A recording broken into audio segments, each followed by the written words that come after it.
자, 우리 하나님 앞에 신앙 고백과 함께 기도로 나아가겠습니다.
하나님 아버지, 오늘도 주님 앞에 나와 왔습니다. 늘 주님 앞에 면목 없지만 다시 연약한 무릎을 세우고 주님께서 가신 그 십자가의 길을 성령의 인도하심을 쫓아 살기를 원하오니 이 시간에 오직 예수 그리스도를 먹고 마시는 은혜를 내려 주시옵소서. 세상이 줄 수도 알 수도 없는 그 평안, 오직 예수님 안에 있는 그 평안 이 시간 다시 누리게 하여 주시고 우리 마음판에 새기신 그 하나님의 말씀으로 또 한 주간 살아갈 수 있도록 인도하여 주시옵소서. 아버지 하나님, 주님의 말씀만을 듣기 원합니다. 오직 예수 그리스도만을 듣기를 원합니다. 세상의 수많은 왜곡된 정보와 또 사상과 문화 가운데서 오직 주님의 말씀만을 듣기 원하는 이 예배에 참여한 모든 성도들에게 어느 자리와 장소와 위치에 있든지 상관없이 성령께서 함께하여 주시고 조명하여 주시고 그들의 인생을 살아 주시옵소서. 우리의 감정과 상황에 상관없이 하나님은 당신의 뜻을, 그 언약을 이루십니다. 그 변함없는 사랑을 다시 한번 기억하며 마음판에 새기고 각자의 삶 속에서 굳건한 믿음의 삶을 살 수 있도록 주님 인도하여 주시옵소서. 아멘.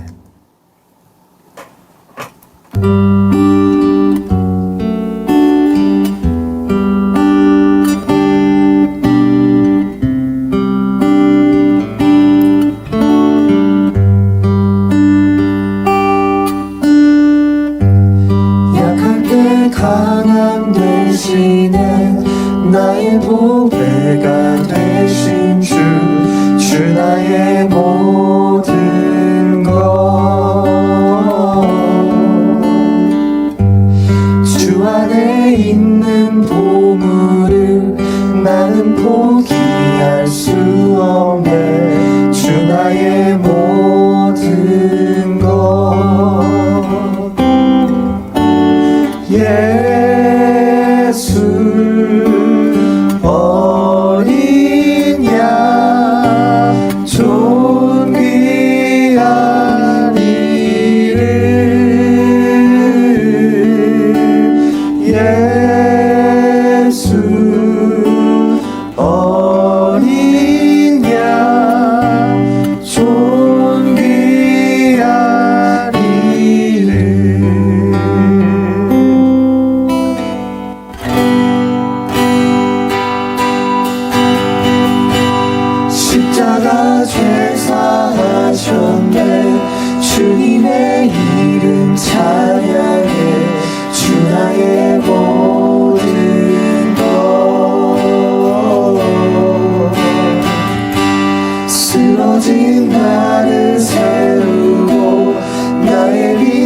나를 채우네 주 나의 모든 것 예수 어린 양 존귀한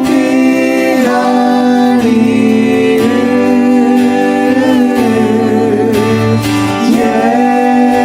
예수 어린 양 존귀한 이름 예수 어린 양 존귀한 이름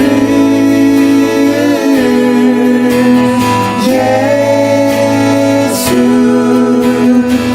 어린 양 존귀한 이름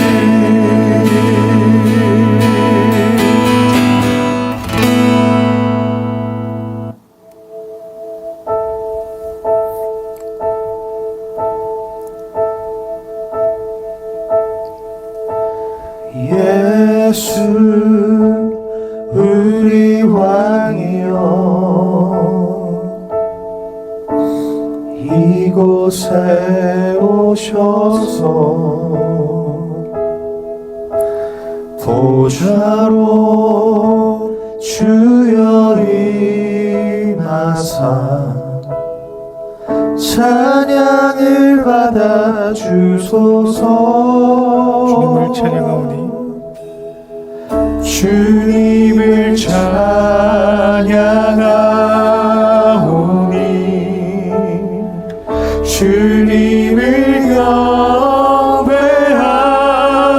경배하오니 왕이신 예수여 오셔서 좌정하사 다스리소서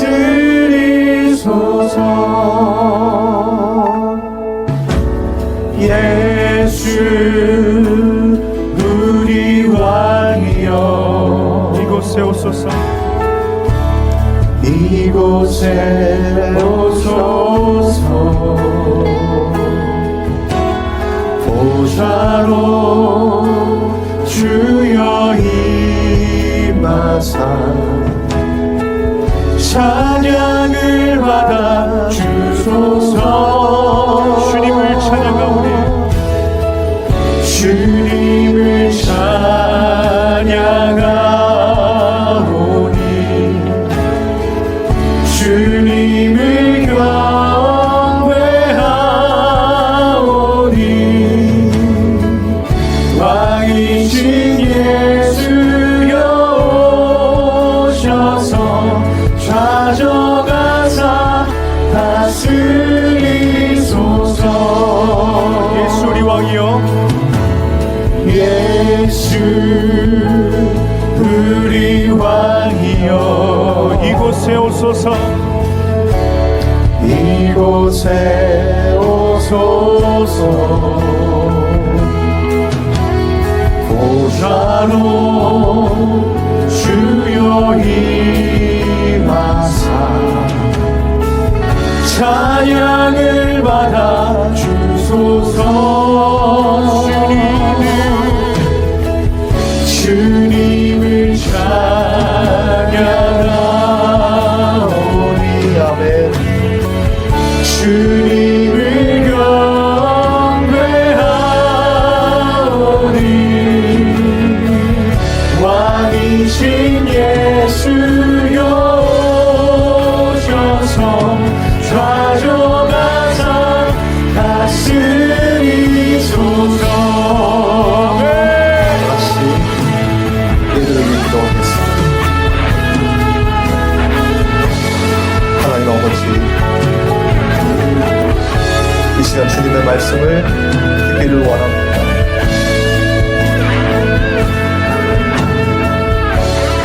인간의 생각과 방법과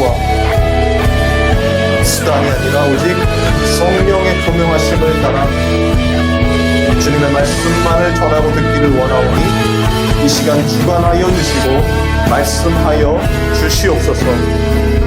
오직 하나님만을 의존하는 하나님 형상의 회복이 있게 하여 주시옵소서. 감사를 드리며 예수님의 이름으로 기도합니다.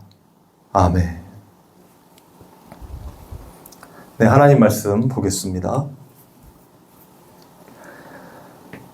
하나님의 말씀은 누가복음 15장 1절에서 7절 말씀입니다. 누가복음 15장 1절에서 7절 말씀 제가 읽겠습니다. 모든 세리와 죄인들이 말씀을 들으러 가까이 나아오니 바리새인과 서기관들이 수군거려 이르되 이 사람이 죄인을 영접하고 음식을 같이 먹는다 하더라. 예수께서 그들에게 이 비유로 이르시되 너희 중에 어떤 사람이 양 100마리가 있는데 그 중에 하나를 잃으면 99마리를 들여두고 그 잃은 것을 찾아내기까지 찾아다니지 아니하겠느냐. 또 찾아낸즉 즐거워 어깨에 메고 집에 와서 그 벗과 이웃을 불러 모으고 말하되 나와 함께 즐기자. 나의 잃은 양을 찾아내었노라 하리라. 내가 너희에게 이르노니 이와 같이 죄인 한 사람이 회개하면 하늘에서는 회개할 것 없는 의인 99으로 말미암아 기뻐하는 것보다 더하리라. 아멘. 기도하시겠습니다. 하나님 아버지 감사합니다. 오늘도 주님의 말씀만을 듣기를 원하오니 성령께서 주장하여 주시고 또 온전히 주님의 말씀으로 새로워지는, 그리고 정말 주님을 알아가는 것으로 기뻐하는 우리 성도들 다 되도록 인도하여 주시옵소서. 예수님 이름으로 기도합니다. 아멘.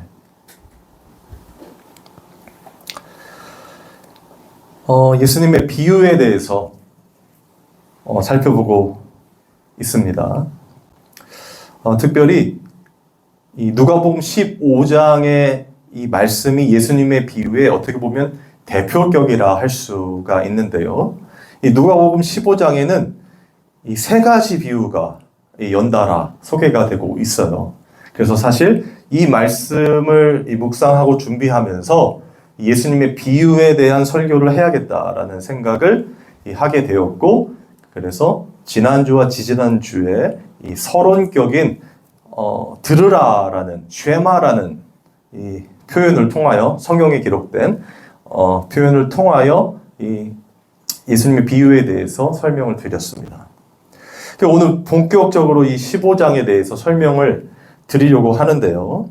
항상 이 전제가 되는 것이 무엇인가 하면 예수님의 비유는 오직 택한 자녀들에게만 허락된 죄사함의 말씀이다라는 거예요. 제가 씨 뿌리는 자의 비유에서 말씀드렸죠. 예수님께 제자들이나 사람들이 왜 비유로 말씀하십니까? 라고 했을 때 예수님이 하신 말씀 기억하시죠? 저들은 죄사함을 받지 못하게 하려 하는 것이다 라는 거예요. 그러니까 모든 예수님의 말씀, 비유, 또 성경에 기록된 이 하나님의 말씀은 다 죄사함과 관련되어 있다는 거죠.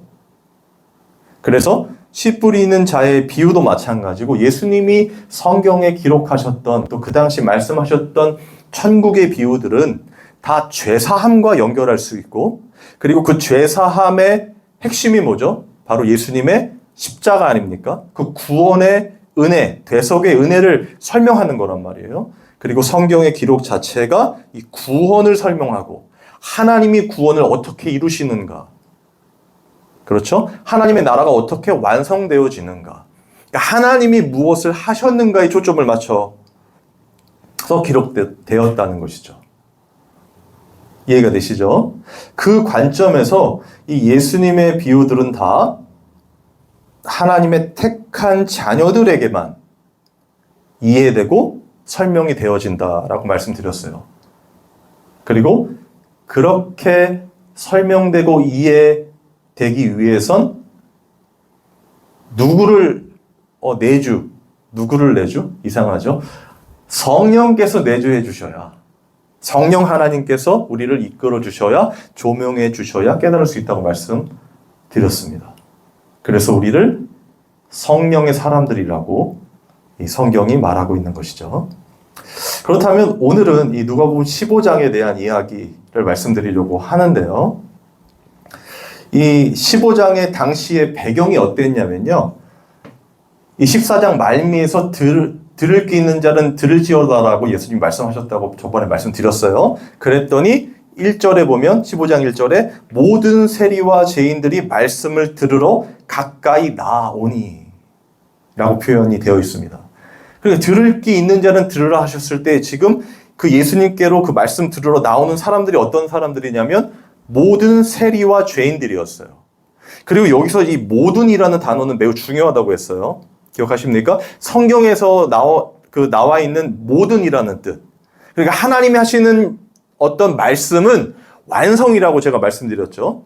모든이에요. 전부예요. 하나님은 우리에게 사랑을 주실 때 전부를 주시는 거예요. 부분이 아닙니다. 조건이 필요한 것이 아니고 너는 더 많이 주고 널 덜 주고 이런 게 없습니다. 하나님의 말씀과 그 사랑과 하나님의 모든 일하심에는 모든, 그러니까 온전한 것이 다 들어가 있다는 거예요. 그래서 그 온전한 하나님의 사랑이 누굽니까? 예수 그리스도잖아요. 그러니까 이 땅에 당신의 사랑 전부 예수 그리스도를 다 주시는 거고, 맞습니까? 그리고 그 예수 그리스도께서 이 땅에서 이루신 그 모든 것들이 다 하나님의 말씀을 다 율법을 지키는 사랑, 그죠? 대속의 은혜, 다 모든 것이 들어가 있는 거예요. 그래서 이 모든 세리와 죄인들이라고 했을 때 이 표현대로 보면 그 당시에 나온 많은 그 모든 사람들이라고 볼 수도 있겠지만 하나님 앞에 들을 귀 있는 자로 나오는 모든 사람을 가리키는 거예요. 이해가 되십니까?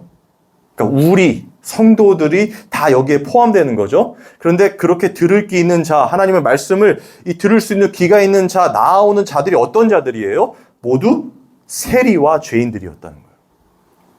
그 당시에도 이 세리와 창기들과 장애인들과 그런 자들이 다 그때 당시에 하나님의 저주를 받았다고 생각했었잖아요.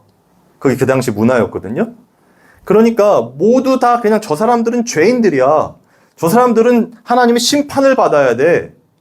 라고 생각했던, 그리고 그들 스스로도 하나님께, 거룩한 하나님 앞에 나오기 너무나 어려운, 너무나 죄송한 그런 자들이었단 말이에요. 그런데 그런 자들이 어떻게 해요? 하나님 앞에, 지금 오늘 본문에는 예수님 앞에 나아오게 되는 거예요. 그걸 보고 이 바리새인과 오늘 본문에는 서기관들이 수군을 거려요. 그게 2절입니다.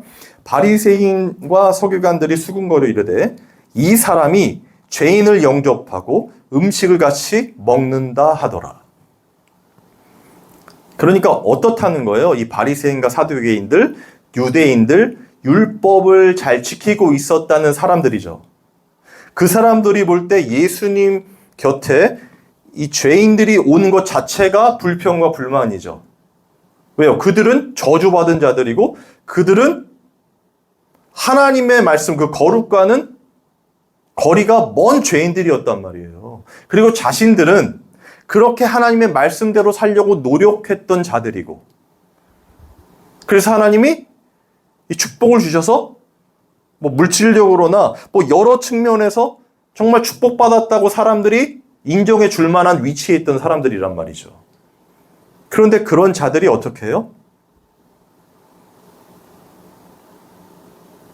죄인들과 세리들, 절대로 거룩한 예수님 곁에 있어서는 안 되는 사람들이 나온 거죠. 그런데 예수님이 그들을 뿌리치지 아니하고 어떻게 해요? 같이 함께 하시고 먹고 마시는 장면이란 말이에요. 여러분, 이것 자체가 메타포하는 내용이 엄청 깊습니다, 여러분.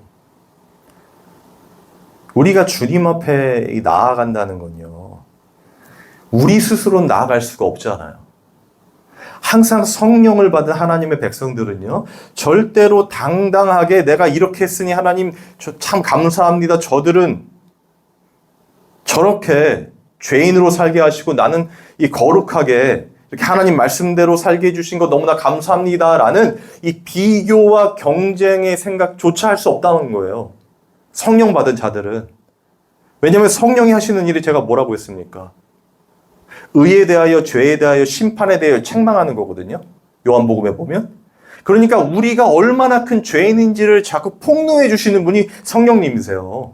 하나님의 말씀을 깨닫게 됨으로 또 우리 인생을 이끌어 주심으로 해서 우리는 죄인일 수밖에 없는, 하나님의 말씀을 지킬 수 없는 자로 자꾸 폭로해 주시기 때문에 아, 내가 정말 죄인 중에 괴수구나 라는 사도 바울의 고백을 하면서 살 수밖에 없는 것이고, 거기서 반대 극부적으로 그런 나를 구원해 주신 하나님의 은혜에 예수님께서 그런 나에게 십자가의 은혜와 대속의 은혜를 부어주시고 성령 하나님께서 나와 함께 해주셔서 나를 이끌고 그 거룩함으로 인도하고 계시는구나. 나는 아니지만, 안 되지만 하나님이 나를 택하셨기 때문에 나를 이끌어 주시는구나. 그걸 매 순간 깨닫게 된단 말이에요. 그렇게 가면서 여전히 죄인이지만, 면목 없지만 다시 예수님만을 붙들고 그 말씀을 듣기 위해 오늘도 이렇게 나와오는 거 아닙니까? 하나님께 인정받고 하나님께 무언가 영광을 돌리고 그리고 하나님의 축복을 받고 이런 것 이전에 우리가 하나님 앞에 나아오는 것 자체가 은혜란 말이에요. 이 말씀을 듣는 것 자체가 은혜란 말이에요. 왜냐하면 귀 있는 자들은 들으라고 하셨잖아요. 똑같이 이곳에 혹은 이 영상을 통해서 설교를 듣는다 할지라도요, 깨닫게 되는 것은 너무나 달라요. 각 사람마다 가지고 있는 상황과 또 사고 체계와 세계관이 다르잖아요. 똑같은 말씀을 전해도요, 그 말씀 안에 예수 그리스도로 깨달아지는 분들, 그래서 나 같은 죄인을 구원해 주신 그 은혜가 너무나 감사해서 하나님 앞에 나올 수밖에 없는 자들이 있을 수 있고요. 아, 나는 지금 그렇게 살고 있는데 그렇게 살지 못하는 누군가가 떠올라서 그 사람을 정죄할 수도 있는 거고요. 다 다르단 말이에요. 각자 상황에 따라서. 그러나 이 성령께서 이끄시는 그 깨달음으로 주님 앞에 나아오는 자들은요, 다 이 모든 세리와 죄인들이 말씀을 들으러 가까이 나오나니 주님의 말씀이 아니고는 살 수가 없습니다 라고 나오게 된다는 거예요. 왜? 사람들이 다 죄인으로 낙인 찍혀버리는 삶을 살고 있으니까. 본인이, 제가 하는 말이 이해가 되십니까? 그런 삶을 살고 있는 자들이 주님께 나아오는 것입니다. 저도 마찬가지고요. 제가 늘 고백하지 않습니까? 저 같은 놈도 목사라고 하나님의 거룩한 말씀을 전하고 있으니 이게 어찌 은혜가 아니겠습니까? 어쨌든 그런 죄인들이 주님께 나아오는 걸 보고 이 바리새인들과 사두개인, 오늘 본문에는 서기관들이 수근거리면서 비웃으면서 그 예수님을 이 모욕하는 그런 부분들이잖아요. 그죠? 그랬더니 예수님이 이제 말씀하시는 거예요. 예수께서 그들에게 이 비유로 이르시되. 이해가 되시죠? 그런데 그 비유가 세 가지 비유거든요. 이 첫 번째는 잃어버린 양의 비유. 그러니까 100마리 양이 있었는데 한 마리 양을 잃어버렸던 그 사건을 이야기해 주시고, 그리고 두 번째는 이 드라크마의 비유예요. 10드라크마의 비유. 그러니까 그 드라크마 중에 또 하나를 잃어버려서 그 사람이, 주인이 그것을 찾는 그런 비유고, 또 하나는 잃어버린 아들의 비유입니다. 여러분 탕자 비유 아시죠? 두 아들이 있었는데 한 아들이 이제 그 아버지의 그 재산을 미리 상속받아서 자기 살 길 찾아 떠나는, 그래서 다시 돌아온 그 장면이란 말이에요. 그러면 이 세 가지 비유는 이 각각 다른 내용이지만 한 가지 내용을 품고 있겠죠. 흐름상. 그렇죠? 그러니까 지금 예수님께서 이 비유로 말씀하시는데 이 바리새인과 사두개인들의 그 잘못된 어떤 율법에 대한 그들의 사고, 그들의 세계관을 깨버리시는 예수님의 이 말씀이란 말이에요. 비유의 말씀이. 그 예수님께서 이 세 가지를 말씀하시는데 오늘은 특별히 주목하고 싶은 게 뭐냐면 이 회개에 대한 이야기입니다. 잠깐만요. 잃어버린 양의 비유 있죠. 잃어버린 양의 비유와 그 다음에 이어지는 10드라크마의 비유에서 예수님이 이 말미에, 이 내용 말미에 회개에 대한 이야기를 하세요. 제가 한번 읽어볼게요. 7절에 보면 내가 너에게 이르노니 이와 같이 죄인 한 사람이 회개하면 하늘에서는 회개할 것 없는 의인 99으로 말미암아 기뻐하는 것보다 더하리라. 여러분, 이게 지금 양 100마리 중에 한 마리를 잃어버려서 그 주인이 그 한 마리를 찾으러 가는 내용 중에 마지막에 나오는 말이거든요. 근데 생각해 보세요. 일단 한 마리의 잃어버린 양을 이제 찾아가지 않겠느냐. 그래서 그걸 찾고 돌아오면 너무나 어깨에 메고 너무나 기뻐하면서 이 사람들을 불러서 이웃들과 함께 이 즐기자고 잔치를 베푼다 라는 내용이에요. 오늘 내용이. 그런데 뭐라고 하시냐면 내가 너희에게 이르노니 7절 이와 같이 죄인 한 사람이 회개하면 하늘에서는 회개할 것 없는 의인 99으로 말미암아 기뻐하는 것보다 더하리라 이렇게 표현하고 있어요. 여러분 생각해 보세요. 지금 이 회개는 여러분이 알고 있는 회개는 무엇입니까? 우리가 보통 알고 있는 회개는 우리가 어떤 죄를 지었을 때 그 죄를 고백하고 잘못했습니다 하고 용서해 주십시오 하고 그리고 하나님께 기도하면서 혹은 이제 울면서 하나님 용서해 주시옵소서 하는 그게 회개죠. 그죠? 그래서 그 사람 스스로 회개하고 돌이켜서 하나님께로 나아가는 게 회개 아닙니까? 맞죠?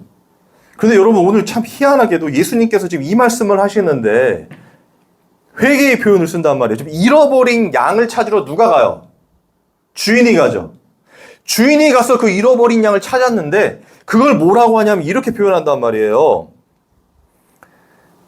이와 같이 죄인 한 사람이 회개하면 하늘에서는 여러분 지금 이 한 사람이 지금 양이잖아요. 그죠? 그럼 그 한 양을 잃어버렸는데 그 양을 찾으러 주인이 가서 데리고 왔는데 그 양이 주인이 데리고 왔음에도 불구하고 회개해서 왔다는 걸 표현하는 거예요. 그죠? 그래서 이 회개할 것 없는 의인 99마리, 99으로 말미암아 기뻐하는 것보다 더하대요. 많은 얘기를 할 수가 있겠지만 회개에 중점을 두고 오늘 말씀드린다면은 그렇다면은 여러분 회개는 누가 하는 겁니까? 내가 하는 거잖아요. 내가 스스로 돌이켜서 하나님 죄송합니다 하는 게 회개잖아요. 그런데 오늘 본문에 뭐라고 표현하시냐면 예수님이 양을 잃어버린 주인이 가서 그 양을 찾아오는 걸 회개라고 하시는 거예요. 맞습니까? 지금 10드라크마 비유에서도 마찬가지입니다. 그 비유에서도 하나의 드라크마를 잃어버렸기 때문에 그것을 잃어버린 걸 찾다가 찾아요. 그래서 그 찾은 주인이 또 기뻐합니다. 그러면서 사람들과 잔치를 또 베풀어요. 그런 다음에 또 똑같은 말씀을 하세요. 죄인 한 사람이 회개하면 하늘에서는 하나님의 사자들로 기뻐한다. 이런 말씀이거든요.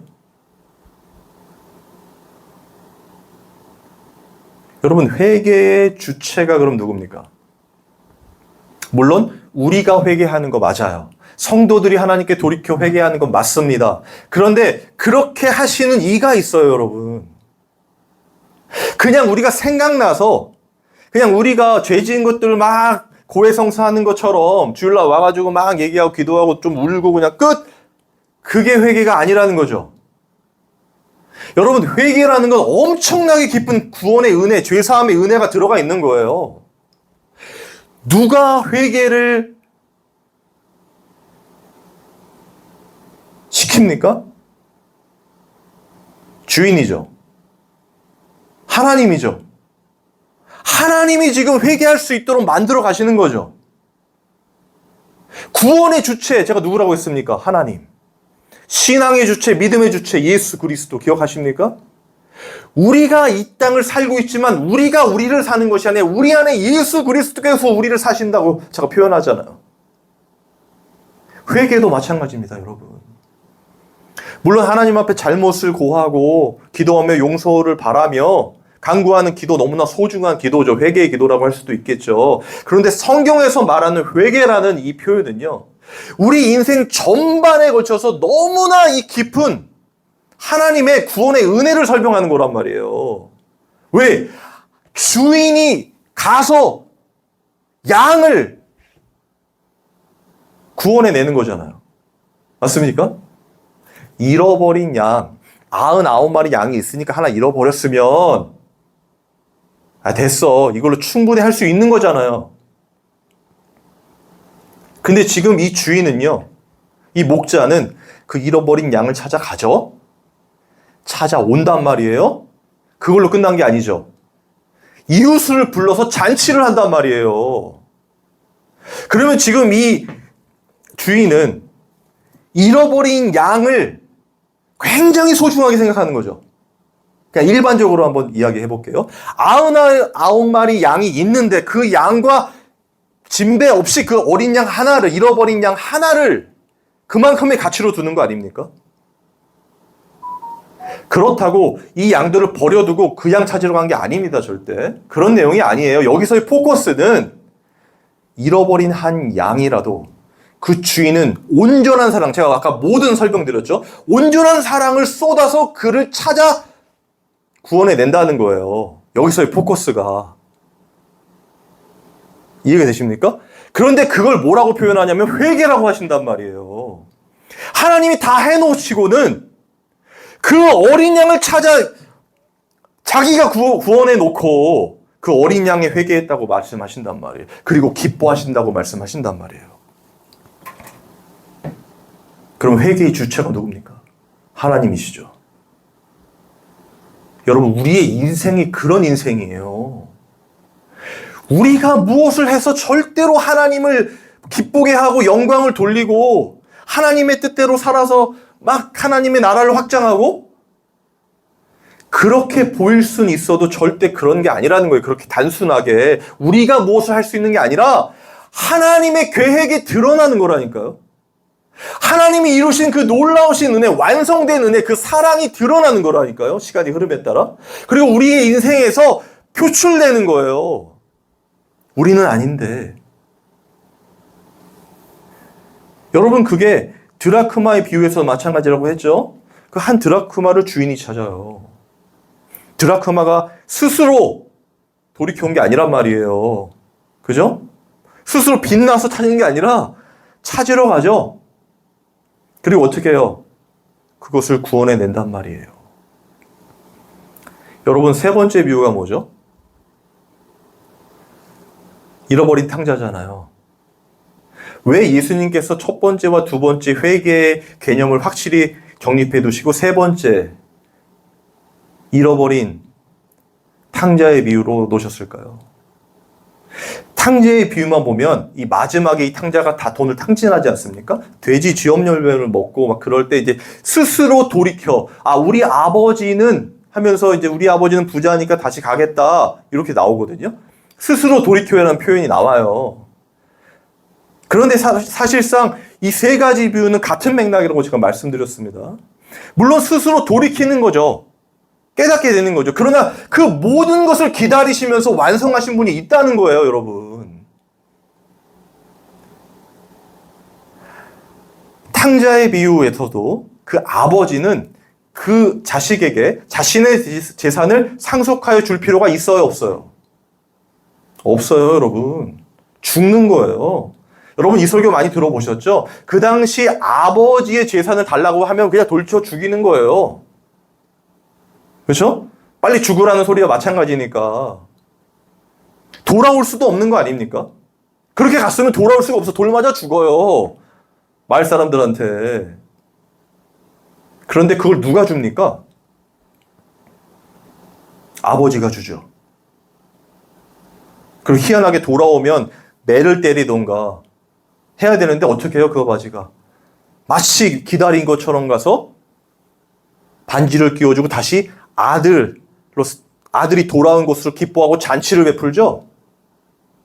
여러분, 하나님의 말씀에는 항상 우리의 무엇인가가 아니라 하나님이 무엇을 하셨는가에 집중하셔야 된다는 거예요.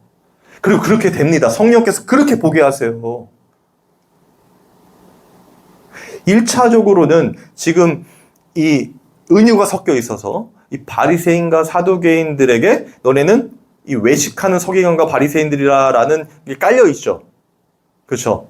그리고 죄인들, 모든 죄인들인 세리와 창기와 그런 사람들과 이 비교하는 은유가 섞여 있어요. 처음에는 기본적으로. 그러나 더 깊은 하나님의 말씀, 성령의 조명하심을 쫓아 보게 되면요, 그 모든 것들이 인간의 우리의 모습이고 바리새인과 사두개인들의 모습, 내가 중심이고 내가 내 삶의 주인이며 나는 하나님의 뜻대로 사니까 나한테 복 좀 주세요 하는 그 핵심, 인간의 본성을 드러내고요.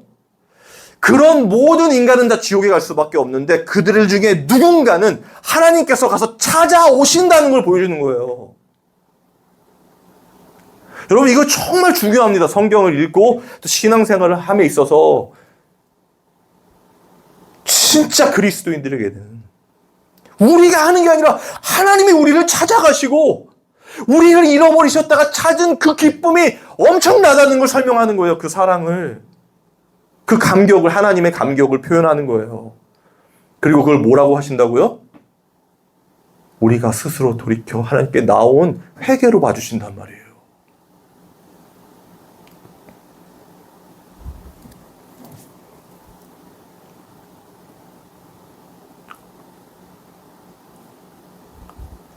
뭐와 연결되어 있어요?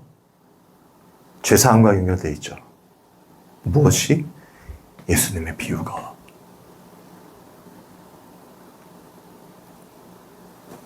예수님의 십자가를 설명한단 말이에요. 하나님 자신이신 예수 그리스도께서 이 땅에 오셔서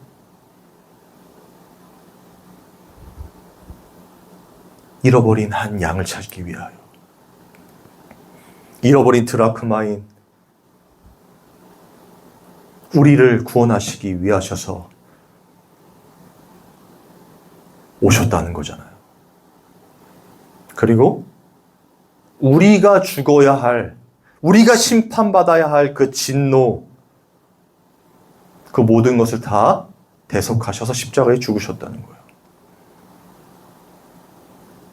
여러분, 성경을 읽으며 또 하나님의 말씀을 들을 때 우리의 모든 초점이 거기를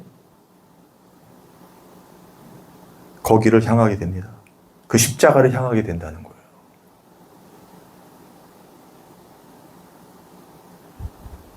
그게 아버지가 하신 일이고 우리의 주인이신 하나님이 하시는 일이란 말이에요. 그래서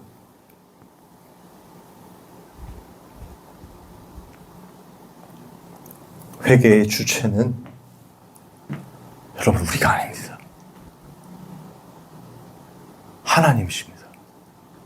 성령님이십니다.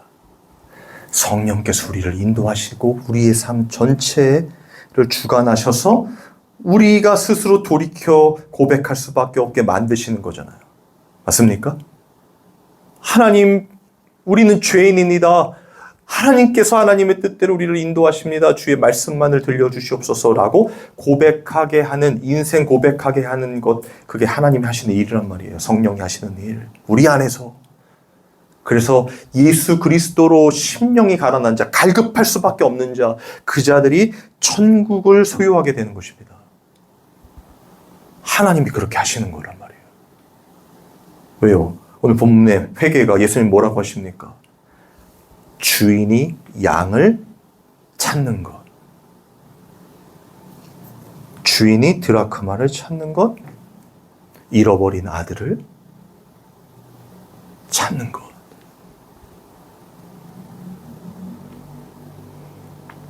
여러분, 구약에도 이렇게 하나님이 찾으시는 대표적인 성도가 나와요. 그건 욥입니다. 욥은 원래 의인이었잖아요.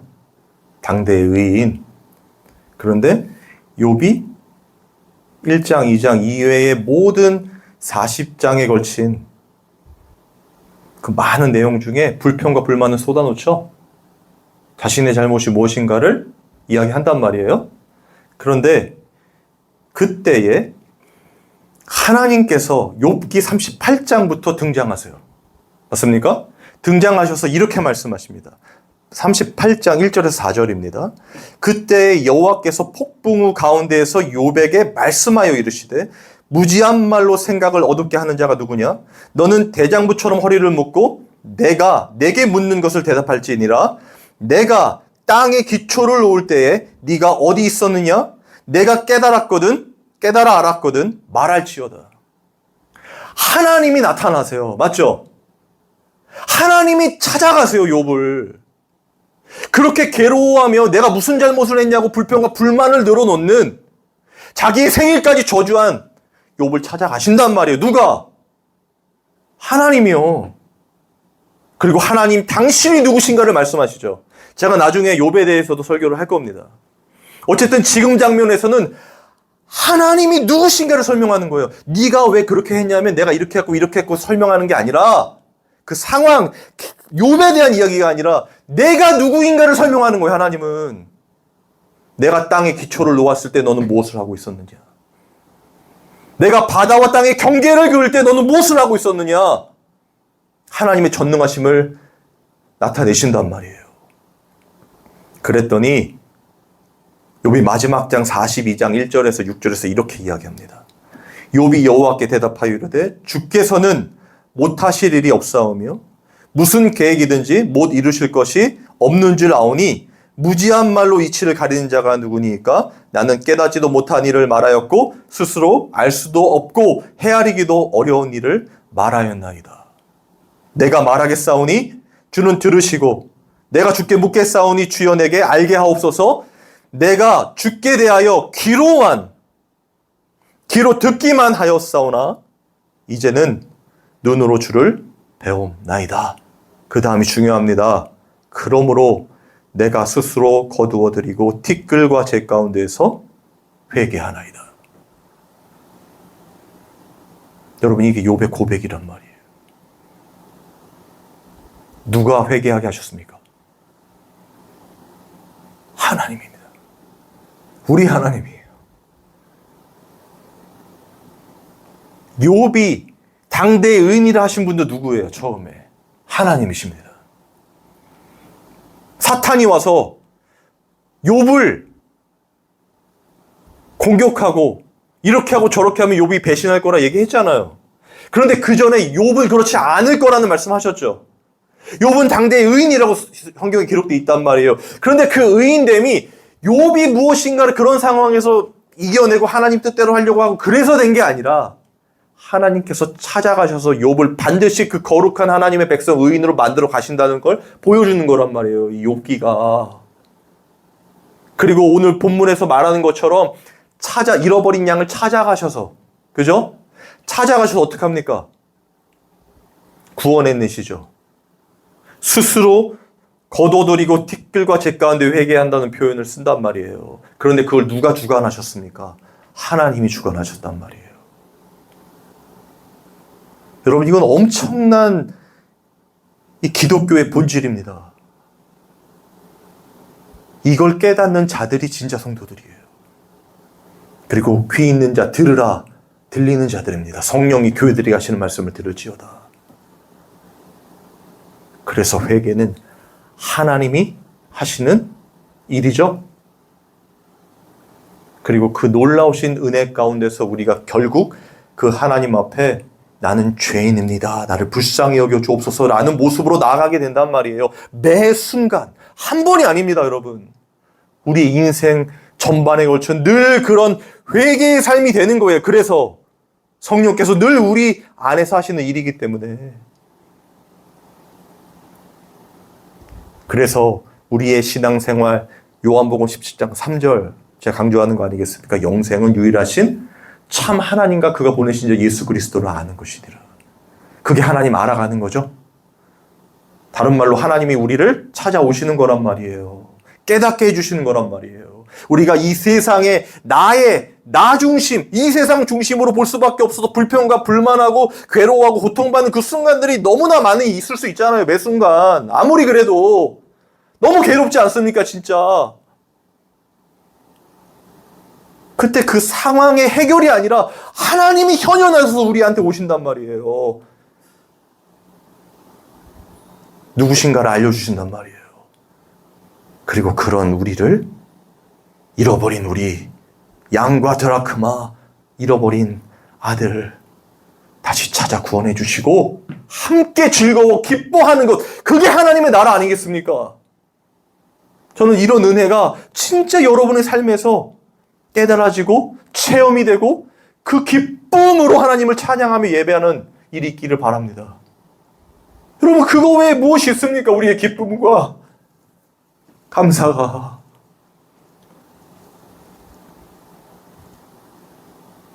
하나님께서 우리를 인도해 주시고 늘 동행하여 주시며 반드시 구원하시겠다고 하시는 이 은혜. 여러분, 이것이 바로 예수님의 비유의 이유와 목적이 되어 당신의 택한 백성들만을 구원하시겠다고 하시는 하나님의 열심이 되겠죠? 그리고 반드시 찾으면 어떻게 하십니까? 기뻐하신단 말이에요. 그냥 우리를 기뻐하시는 거죠. 왜 무리에서 이탈했느냐? 왜 그 상태에 머물러 있느냐가 아니에요. 여러분, 절대로 그렇게 버려질 수밖에 없고 죄를 질 수밖에 없고 그렇게 하나님을 원망할 수밖에 없는 우리의 인생인데도 불구하고 하나님은 우리를 다시 찾아오셔서 어떻게 해요? 아들로 삼아주시고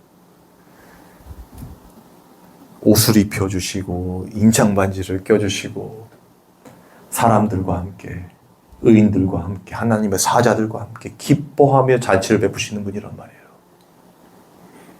그럼 그 하나님이 우리 하나님입니다. 이 하나님을 우리 인생에서 각자의 위치에서 더 깊이 깨달아 알아가는 저 여러분 되시기를 주님의 이름으로 소망합니다. 아멘. 찬양하고 기도하겠습니다.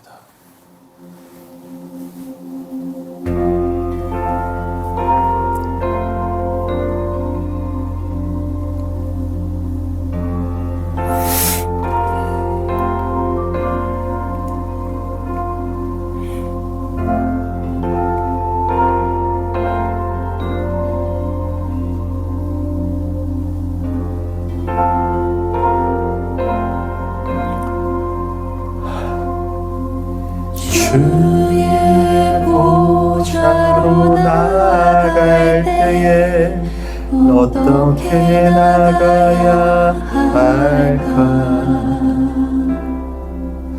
나를 구원한 주의 십자가 그것을 믿으며 가네. 주의 보좌로 나아갈 때에 나 여전히 부족하나. 나를 부르신 주의 그 사랑 그것을 믿으며 가네. 자격 없는 내 일이 오직 예수님의 보혈로 자격 없는 내 힘이 아닌 오직 예수님의 보혈로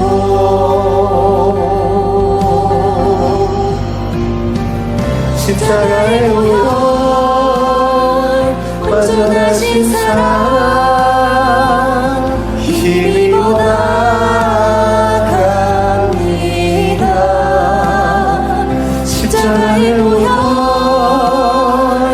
완전하신 사랑 힘이로 예배합니다.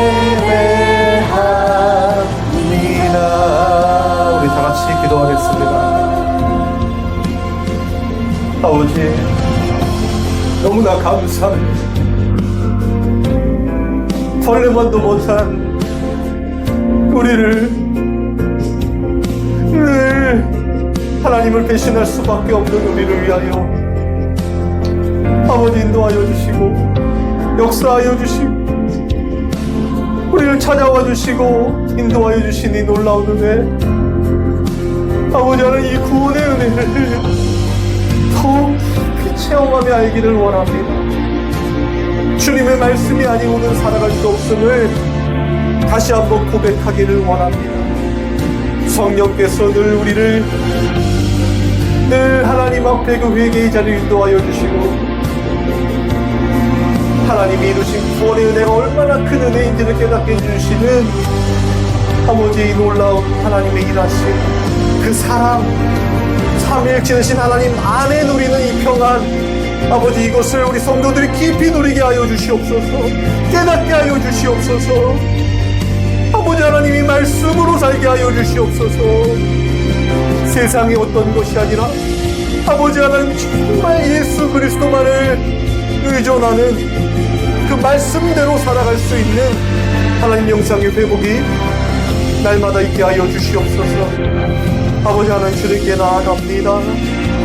연약하고 부족하지만 긍휼하심을 바라며 나아갑니다. 아버지께서 인도하여 주시고 아버지 우리 성도들 각자의 자리와 위치에서 오직 주님만을 그 말씀만을 붙들고 승리하며 살아갈 수 있도록 주님 인도하여 주시옵소서. 모든 걸 주님께 맡깁니다. 아버지 하나님, 임마누엘 되신 주님께서 늘 함께하여 주시고 인도하여 주시옵소서.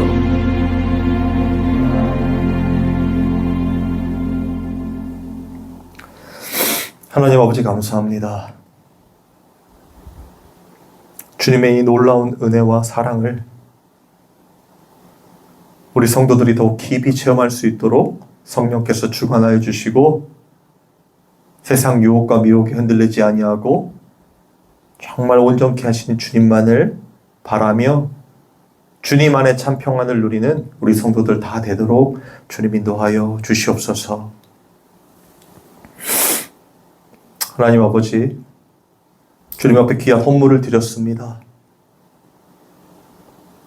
유일한 예물 되신 우리 예수님을 더욱 깊이 체험하며 알게 되며 또한 동행하는 증거들이 있게 하여 주시고 하나님만이 주시는 평안과 그 기쁨과 만족을 항상 누리며 성령의 인도하심으로 어디를 가든지 주의 말씀의 등불들 다 될 수 있도록 주님 인도하여 주시옵소서. 우리 주 예수 그리스도의 은혜와 하나님의 사랑과 성령의 교통하심이 이 예배에 참여한 모든 성도들에게 영원토록 함께 있기를 축원하옵나이다. 아멘.